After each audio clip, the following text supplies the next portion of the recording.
प्रदीप जी, एक बात बताएं जी। दोहे लिखना बहुत कठिन होता है, क्योंकि दोहे में 2 लाइन में ही सब कुछ कहना है, जैसे उर्दू के शेर होते हैं। जी बिल्कुल बिल्कुल। तो ये आपके अंदर कैसे भावना आई कि मुझे दोहे लिखने हैं? सर ऐसा है कि मैं गज़लें भी लिखता हूँ और शेर भी लिखता हूँ, मुझे मालूम से तो जनरली जो है मैं छोटी बहर में शेर लिखता था।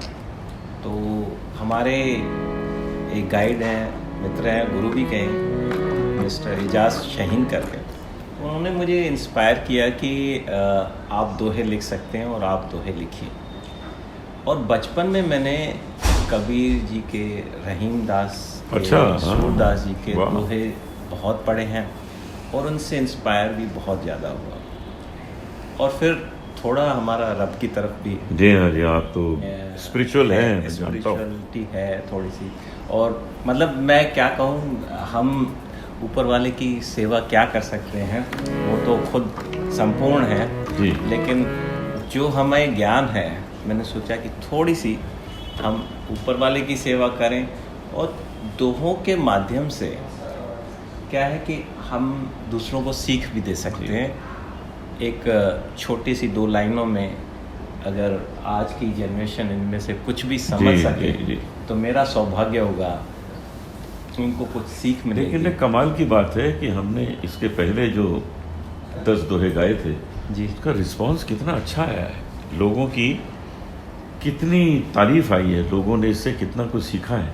तो हमारा तो पर्पस यही है कि लोगों तक अच्छी बात पहुंचाएं। बिल्कुल, हमारा यही है कि लोग इसको समझें।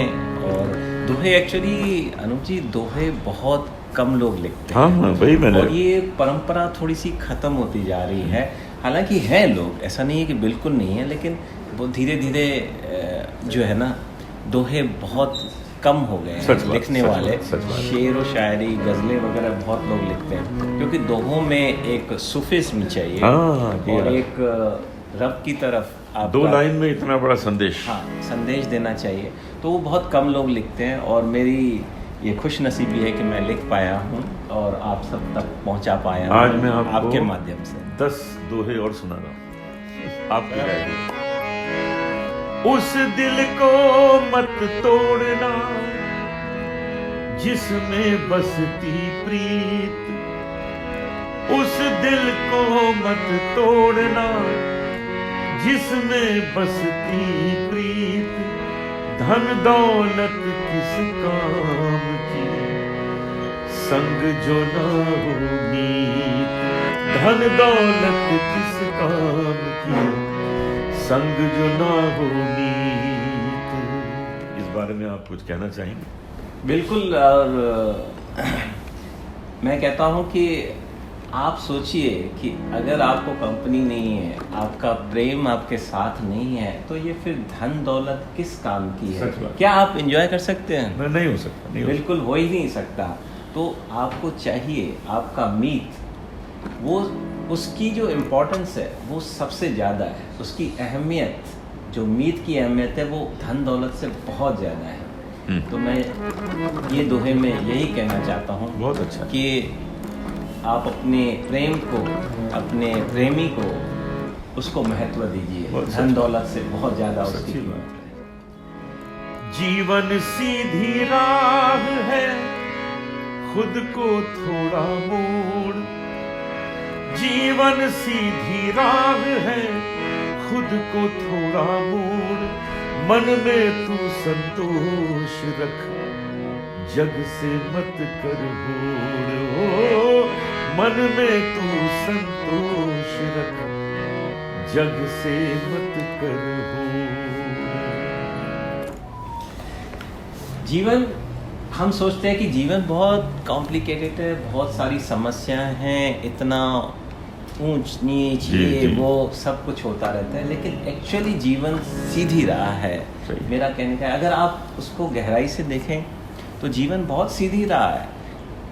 उसमें समस्या क्या है अनूप जी? समस्या ये है कि हम दूसरों से अपने आप को कंपेयर करते हैं, हमेशा अपना मुकाबला दूसरों से करते हैं। अब संसार में जैसे अलग अलग रंग हैं, ऐसे ऐसे अलग अलग लोग हैं, हर किसी की अपनी टैलेंट है, अपना एक जिसे कहिए दर्जा है। तो हमें उनसे होड़ नहीं करनी। अगर मन में एक बार संतोष आ जाए ना कि मैं जो भी हूँ बहुत अच्छा हूँ, बहुत ठीक हूँ, मैं जो कर पा रहा हूँ वो बहुत कुछ है, तो आपको कभी भी जीवन से कोई शिकायत नहीं होगी। यही मैंने इस दोहे में बहुत कोशिश की। दिल से कर ले दोस्ती, इसमें रब का वास। दिल से कर ले दोस्ती, इसमें रब का वास। सुख दुख में साथ दे, हर पल तेरे पास। सुख दुख में साथ दे, हर पल तेरे पास। इससे आपसे ज़्यादा कौन समझ सकता है कि अगर हम कई बार ऐसा होता है कि हम दुनिया की बातें सुनते रहते हैं लेकिन दिल की बात नहीं सुनते हैं। अगर हम दिल की बात सुन लेना तो हमें कोई दुख नहीं हो, कोई गम नहीं हो। तो इसलिए दिल से, अपने दिल से दोस्ती करो, दिल की बात सुनोगे तो इसमें क्यों इतना मजा है, इसमें क्यों इतना आनंद है, क्योंकि इसमें ही ईश्वर वास करते हैं, इसमें ही रब का निवास होता है, और जहाँ रब का निवास है वहाँ तो आनंद ही आनंद। दो पल के मेहमान हो, क्यों इतना सामान। वाह, क्या लिखा है आपने, कमाल। दो पल के मेहमान हो, क्यों इतना सामान। काया भी अपनी नहीं, वापस करनी जान। काया भी अपनी नहीं, वापस करनी जान। इसमें बहुत क्लियर मैसेज है कि हम इतनी चीज़ें इकट्ठी करते हैं, दुनिया भर की चीज़ें इकट्ठी करते हैं। अभी कुछ दिन पहले ही मैं अपनी मदर का घर खाली करवा रहा था, तो इतना सामान है, 50-50 साल पुराना सामान है, और उससे हम एकदम अटैच हो जाते हैं। आज घर है, घर का सामान है, हर किसी चीज़ से, हर रिश्तों से, हर दौलत से, किसी भी मोह माया का बंधन इतना स्ट्रांग होता है। तो हम तो दो पल के मेहमान हैं। अगर हम समझ लें कि हम सिर्फ चंद पलों के लिए हैं, हम इतना सारा सामान इकट्ठा करते हैं, इसकी क्या ज़रूरत है। किसी को कोई ज़रूरत नहीं है इतनी, जितना कम। और ये तो बहुत लोग कह गए, गांधी जी कह गए, बहुत जितना कम अपने साथ बैगेज रखें, सामान रखें। अब सामान एक बहुत बड़ी डेफिनेशन है, सामान कुछ भी हो सकता है। किसी के ऊपर पुराने चीज़ों का सामान बैगेज रहता है दिमाग में, किसी के ऊपर अलग अलग सामान, रिश्तों का बोझ रहता है, अलग सामान, अलग अलग तरीके के सामान है। तो एक्चुअली कभी भी हम जब कुछ लिखते हैं, दोहे लिखते हैं, ये तो मैं एक मायना बता रहा हूँ, जो भी बता रहा हूँ, लेकिन इसके कई मायने निकाले जा सकते हैं। आप अपने तरीके से निकालें, मैं तो सिर्फ थोड़े शब्दों में इसको कह रहा हूँ। वो कहा गया है ना कि सामान 100 बरस का, हाँ, और पल की खबर नहीं। तो यही इस दोहे में भी मैंने कहने की कोशिश की है कि इतना सामान न इकट्ठा करो तो आपको जिंदगी जीने में आसानी होगी। जीवन के संगीत में सुख दुख है राग। जीवन के संगीत में सुख दुख है राग। तन में सुर के रस भरे, मन में रख वैराग। तन में सुर के रस भरे, मन में रख वैराग। ये मैं एक्सप्लेन नहीं करूँगा, ये आपको ही करना है। बहुत अच्छा, इसमें तो आप तो संगीत के महारथी हैं और आप इसको बताएंगे। दो पहलू है जीवन के, सुख है दुख है, तो दोनों साथ साथ चलने हैं। तो इसमें सुख को भी समझिए क्या है, दुख को भी समझिए क्या है।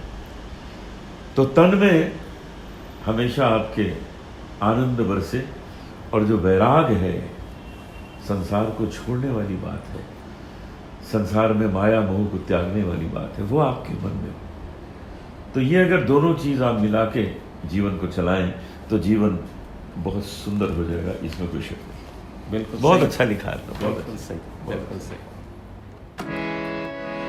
दल दल ये संसार है, कैसे निकला जाए। दल दल ये संसार है, कैसे निकला जाए। रस्सी रब के नाम की खींचे बाहर लाए। रस्सी रब के नाम की खींचे बाहर लाए। ये तो सभी जानते हैं कि संसार एक दलदल है, कोई उसको माने या कोई उसको ना माने, लेकिन संसार एक दलदल है जिसमें हम घसते जाते हैं। और इससे बाहर निकलना है तो सिर्फ रब का नाम है, सही। रब के नाम की जो रस्सी है, अगर आप उसको पकड़ लेंगे तो इस दलदल से आप बाहर आ सकते हैं। दलदल क्या है? ये जो भी धन है, दौलत है, रिश्ते हैं, नाते हैं, मोह है, वो सब एक दलदल है। सही आप बात, सही जितना बात। उससे निकलने की कोशिश करते हैं, फड़फड़ाने की, उतना ज़्यादा सभी घसते दलदल। जाते हैं। लेकिन अगर आपने रब के नाम की रस्सी पकड़ ली वो निकाल लेंगे तो आप बहुत अच्छा। माटी मेरे देश की तुझ में बसते प्राण। माटी मेरे देश की तुझ में बसते प्राण। जा तुझ पर कुर्बान कर पाऊं मैं निर्वाण। जा तुझ पर कुर्बान कर पाऊं मैं निर्वाण। अनूप जी, मैंने जो दोहे लिखे हैं, मैंने कोशिश की है, जो मेरी किताब है 100 दोहों की, तो उसमें ये कोशिश की है कि मैं दुनिया के हर पहलू को लाने की कोशिश करूं। जी। ऐसा नहीं कि सिर्फ रब पे कहूं या सिर्फ प्रेम पे कहूं या सिर्फ आपसी रिश्तों पे कहूं, मैंने हर चीज़ में। पर देश का जो चीज़ है, देश एक प्रथम चीज़ है हमारे लिए। जी। हम हैं तो देश है तो हम हैं। तो ये हम इस तरीके से जुड़े हुए हैं।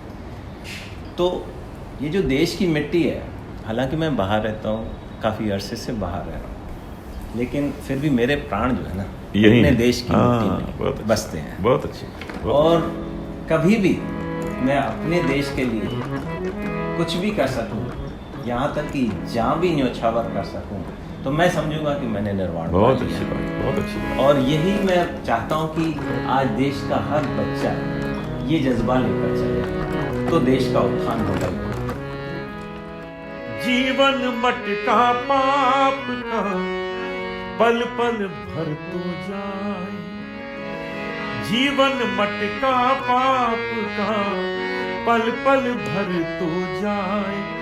नदियाँ बहती नाम की खाली कर तो जाए। हो नदियाँ बहती नाम की खाली कर तो जाए। अब ये दोहा मैंने उन लोगों के लिए लिखा है कि जिनको ये तो समझ में आ गया है कि जीवन में हम कई पाप करते हैं। कईयों को समझ में नहीं आता है, तो वो तो फिर समझेंगे तभी ये दोहा उनके लिए कामयाब होगा। लेकिन जीवन में हम कई पाप करते हैं और पाप का ये मटका भरता जाता है। अब समस्या ये है कि हम इन पापों से मुक्त कैसे हों। तो उन पापों से मुक्त सिर्फ रब का नाम हमें कर सकता है।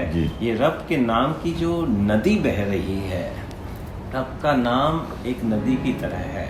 जैसे गंगा है, आप गंगा किनारे नहीं रह रहे हो, लेकिन अगर आप रब का नाम ले रहे हैं तो आप समझिए कि आप गंगा किनारे रह रहे हैं और उसमें उसको याद करते हैं, तो मतलब आप गंगा में डुबकी लगा रहे हैं और आपके पाप धुलते जाएंगे। उस बहुत अच्छी नाम को बोलते जाइए, आपके पाप धुलते जाएंगे। मन को तू जोगी बना, अपनी इच्छा रोक।